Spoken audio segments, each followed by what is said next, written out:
আসসালামু আলাইকুম ভিউয়ার্স, আশা করি সকলেই ভালো আছেন। তো আজকে আপনাদের সাথে নিয়ে আসলাম একটা ভাইকে, যে ইটালি কিভাবে আসছে আপনাদের আজকে বলবো। তো ভাই, আপনি ইটালি কত বছর ধরে আসার চেষ্টা করতেছেন? আসসালামু আলাইকুম। আমার নাম শামীম ওসমান।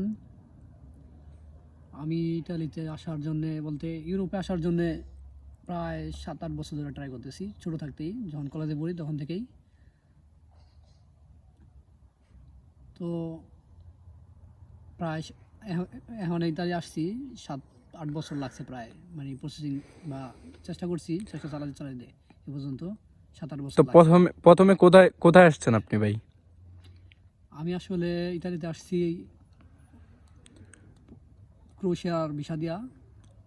ক্রোয়েশিয়া ইটালিতে ট্রাই করছি, ইটালিতে কোনোভাবেই দেখি যে ভিসা হচ্ছে না। তো ক্রোয়েশিয়ার ভিসা জন্য ট্রাই করছি, ক্রোয়েশিয়া যেহেতু সেনজেন কান্ট্রি, তো ক্রোয়েশিয়ার ভিসা দেওয়া তারপর ইতালিতে আসছি।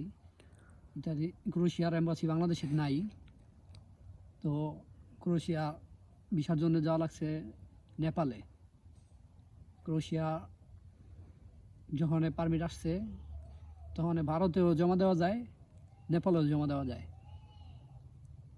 তো ভারতে অ্যাভেলেবল ভিসা পাওয়া যায় না, এই জন্যে আমরা কি নেপালে যা জমা দিছি, নেপালে যখন ইচ্ছা তখনই যাওয়া যায়, এনি টাইম। ফাইল জমা দেওয়ার যখন ভিসার জন্য অ্যাপ্লাই করছি, দালার কাছে জমা দিছি, তার 3 মাস পরে ওয়ার্ক পারমিট আসছে।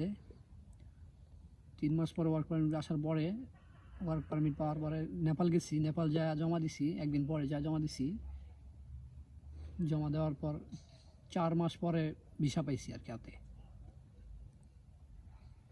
তো নেপালে 4 মাস পর ভিসা পাওয়ার পরে দেশে আসছি। দেশে আইসা বাকি কাজ করে ভিসার সব কাজ করা লাগছে, ফিঙ্গার টিঙ্গার বিএমএডি করা লাগছে। তো 1 মাস দেশে ছিলাম। 1 মাস থাকার পরে দালাল ফ্লাইট দিল। আচ্ছা, কবে ফ্লাইট দিল দালাল ভাই? দালাল ফ্লাইট দিছে 30শে মার্চ আচ্ছা, 2024 সালে। 2024 সালে। আচ্ছা। তো ফ্লাইট দিছে দুবাই। দুবাইতে প্রায় 17 ঘন্টা ছিলাম। আচ্ছা, তো অনেক সময় ছিলেন ভাই। ফ্লাইট দিছিল 17 আচ্ছা। ঘন্টা তো দুবাই থেকে দিছে ফ্রান্স। আচ্ছা। ফ্রান্সে গেলাম। হুম। ফ্রান্সে থেকে নেমা আইসা পড়ছি আচ্ছা, ইটালি ইটালি। ডাইরেক্ট। হ্যাঁ, ডাইরেক্ট। আচ্ছা, ইটালিতে আসছেন এখন কতদিন চলতেছে আপনার? 5 মাস প্লাস। 5 মাস। আচ্ছা, আইসা কি কোনো কাজ পাইছিলেন ভাই? আসলে ইতালিতে আইসা সবাই মনে করে গেলেই কাজ আছে, আচ্ছা। গেলেই কাজ, অমুক আছে কাজ দিয়া দিব। আচ্ছা। আসলে যারা বুঝে না ব্যাপারটা, তাদের জন্য মনে হয় অনেক ইজি। আচ্ছা। আর না আসলে ইতালিতে বোঝা যায় না যে ইতালি কি জিনিস, আসলে কি কাজ করা যাইব, হুম। কিভাবে কাজ করা যাইব, কি কাজ মানে কে কি কাজ দিতে পারবো। আসলে ইতালি না, পুরা ইউরোপেই ডকুমেন্ট, ঠিক আছে, কাজের জন্য প্রথম লাগে ডকুমেন্ট। তো আইসা তো আমি ভাবছি আসলে কাজ পাবো।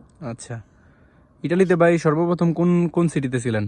ইতালিতে আইসা আমি ঢুকছি পরে, প্রথমেই গেছিলাম রোমে। আচ্ছা, রোমাতে 7 দিন। রাজধানীতে। হ্যাঁ, রাজধানীতে। আচ্ছা। তো রাজধানীতে 7 দিন ছিলাম। 7 দিন থাকার পরে দেখি যে কোনো কাজ টাজ নাই, বা কাজ থাকলেও ডকুমেন্ট। আচ্ছা, ডকুমেন্ট ছাড়া মানে কোনো কাজ হয় না আপনার? ডকুমেন্ট কেউ কাজ দিতে চায় না কাজ নাকি? দিতে চায় না, কেউ আচ্ছা। না। তো কি করা যায়? তো ডকুমেন্টের জন্যে বিভিন্ন রকমের ট্রাই করলাম। হুম। পরে আমার সাথে আমার এক ফ্রেন্ড আসছে। হুম। তো ও প্রথম আইসে ডকুমেন্টের জন্য ক্যাম্পে ঢুকছে, আচ্ছা। মামলা দিয়া এজলে মাইরা ক্যাম্পে ঢুকছে। তো তার সাথে যোগাযোগ করলাম কি করা যায়। সে বললো তাইলে উদিন আসেন, উদিন আইসা। মানে ইটালির শহর উদিনে? হ্যাঁ, ইতালির আচ্ছা। উদিন শহরে আসেন। আচ্ছা। উদিন আইসা আমি উদিন আছি, এই জায়গায় আইসা মামলা দিছি। পরে আমি ও জায়গায় মামলা দিলাম, এজাইলাম মারলাম। মামলা বলতে এজাইলাম আর কি, আচ্ছা। আশ্রয়ের জন্য আবেদন যাকে বলে। আচ্ছা। তো মারার পরে 7 দিন, 21 দিন পরে আমার দিল সৌজন্য, আচ্ছা। যেটাকে বলা হয় সাদা সৌজন্য। আচ্ছা, মানে আপনার পারমিট দিছে ইটালির হ্যাঁ, হ্যাঁ, থাকার জন্য, পারমিট যেটা লিগ্যাল। হ্যাঁ লিগ্যালিটি দিছে। আচ্ছা তো ওটা দেওয়া 2 মাস পরে কাজ করা যায় আর কি। আচ্ছা তো ওটা দেওয়ার পরে 1 মাস ছিলাম ওদিনে। হুম 1 মাস পরে আমার আবার ট্রান্সফার করে পাঠায় দিল। আচ্ছা কোন জায়গায় পাঠাইছে ভাইয়া? পাঠায় দিল সার্দিনিয়া। সার্দিনিয়াতে, মানে মারের পারে আর কি? মারের পার না, এটা একটা ইতালির দ্বীপ, আচ্ছা দ্বীপ, সিচিলিয়া একটা দ্বীপ। সিচিলিয়া না সার্দিনিয়ার দ্বীপ? সার্দিনিয়া একটা দ্বীপ, আচ্ছা। মানে সিচিলিয়ার মতো আচ্ছা, একটা আচ্ছা। দ্বীপ। অনেকে চিনে না এটা। আচ্ছা সার্দিনিয়া বললে মনে করে যে কোন দেশ না কোন দেশ। আচ্ছা, কোন জায়গায় ছিলেন সার্দিনিয়া? সার্দিনিয়ার সাসারিতে। সাসারিতে। আচ্ছা, সাসারি ক্যাম্পে। ওখানে কতদিন ছিলেন ভাই? সাসারি ক্যাম্পে 2 মাস ছিলাম। আচ্ছা তো ওই জায়গা থেকে সব ডকুমেন্ট সাদা সৌজন্য হুম রেসিডেন্স দিছে 3 বছরের। আচ্ছা ব্যাংক কার্ড মেডিকেল কার্ড বানায়া তারপরে ভাবলাম যে ওই শহরে কাজ টাজ নাই, কাজ টাজ খুঁজছি পাই না, তো কি করা যায়। তো মেন শহর ইতালিতে আসলাম। আচ্ছা, কোন জায়গায় আসছিলেন ভাই সার্দিনিয়া থেকে? সার্দিনিয়া থেকে আসছি ভেনিসে। ভেনিসে। আচ্ছা কোন জায়গায়? ভেনিস মেস্ত্রে। মেস্ত্রে। আচ্ছা তারপরে? ওই জায়গায় এসে কাজ টাজ খুঁজতেছি, হুম কোনো কাজ টাজ মেলে না আসলে। কাজের খুব ইতালিতে খুবই সংকট। আচ্ছা, কাজ মিললেও টুকটাক মিলে, মানে যোগ্য কাম মিলে না ভাই? কাজ মিলে না। আচ্ছা ঠিক আছে। আচ্ছা ভাই, আপনার দেশের বাড়ি কোন জায়গায় ভাইয়া? আমার দেশের বাড়ি সৈয়দপুরে। আচ্ছা, তো ভাইয়া যারা নতুন ইতালি আসতে চায় তাদের জন্য কি বলতে চান? আসলে ইতালিতে আসতে পারে, কারণ ইতালি অনেক সুন্দর একটা দেশ। হুম ঠিক আছে, এখানে ইউরোপের দেশ। বাংলাদেশ, এই ইউরোপের 1 টাকায় বাংলাদেশে অনেক টাকা।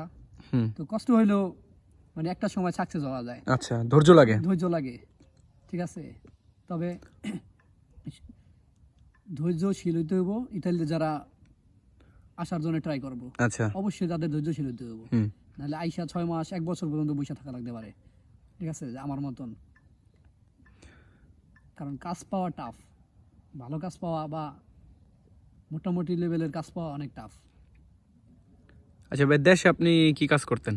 দেশে আমি পড়াশোনা করতাম, আচ্ছা। পাশাপাশি আমাদের বিজনেস আছে, আচ্ছা ব্যবসা করতাম। আচ্ছা আচ্ছা, আপনি কি মনে করেন ভাই যে দেশে বিজনেস করা ভালো নাকি বিদেশ আসা ভালো? কোনটা আপনি ভালো মনে করেন? মানে আপনি দর্শককে কি বলতে চান? দেশে যদি মোটামুটি একটা ভালো ইনকাম থাকে, আচ্ছা তো বিদেশে না আসাই বেটার। আচ্ছা বিদেশের জীবন অনেক কষ্টের, আচ্ছা না আসলে কেউ বুঝবে না। আচ্ছা, ঠিক আছে, মানে ফ্যামিলি ছাড়া থাকা অনেক কষ্ট, এটা বলতে চাইতেছেন আপনি? ফ্যামিলি ছাড়া দূর প্রবাস, মানে অন্যরকম একটা কোনো আত্মীয় স্বজন নাই, অসুস্থতা হইলে দেখাশোনার কেউ নাই। আচ্ছা ঠিক আছে, আর ইচ্ছা করলে এখানে আইসা বইসা খাওয়া যায় না, থাকতে খাইতে অনেক টাকার খরচ। হ্যাঁ। দেশে প্রায় ইতালিতে আসলে যে জায়গায় হোক, ইতালির যে কোনো শহরে নর্মালি 40,000 টাকা থাকা খরচ আছে। বাংলা টাকার? বাংলা টাকার, ইতালির যে কোনো শহরে থাকুক। আচ্ছা আর অন্য শহরে আরো বেশি। হুম আচ্ছা ভাইয়া, কি বিয়ে শাদী করছেন? না ভাইয়া, এখনো বিয়ে শাদী করিনি। আচ্ছা, বিয়ে শাদী কবে করার ইচ্ছা আছে? ইনশাল্লাহ বিয়ে শাদী করব, আল্লাহ যেদিন ভাগ্যে লেখা রাখছে। ইনশাল্লাহ বা ইনশাল্লাহ। তাড়াতাড়ি করা নিয়ত আছে। আচ্ছা, যদি কেউ বাইরে দেখে পছন্দ করেন অবশ্যই কন্ট্যাক্ট করবেন। আচ্ছা ভাইয়া, তো আপনাকে অনেক অনেক ধন্যবাদ আমাদের সাথে সময় দেওয়ার জন্য। তো আর কিছু বলতে চান আপনি? যারা যারা ইউরোপ আসতে চান, ইতালিতে আসতে চান বা ইউরোপের বিভিন্ন দেশে আসতে চান, সবার জন্য শুভকামনা। আচ্ছা আশা করি কেউ হতাশ হবেন না, ধৈর্য ধরবেন, একদিন সাকসেস হবেন ইনশাল্লাহ। ইনশাল্লাহ ইনশাল্লাহ। তো ভাই, সবাইকে একটু বইলা দেন চ্যানেলটাকে সাবস্ক্রাইব করার জন্য। সবাই চ্যানেলটা সাবস্ক্রাইব করে দিবেন, আর বেশি বেশি লাইক কমেন্ট শেয়ার করবেন। সবাইকে ধন্যবাদ। আচ্ছা বড় ভাই, আপনাকে অনেক অনেক ধন্যবাদ। ইনশাল্লাহ আপনার সুস্থ কামনা করি এবং আমাদের সাথে থাকার জন্য আবারও আপনাকে ধন্যবাদ ভাইয়া।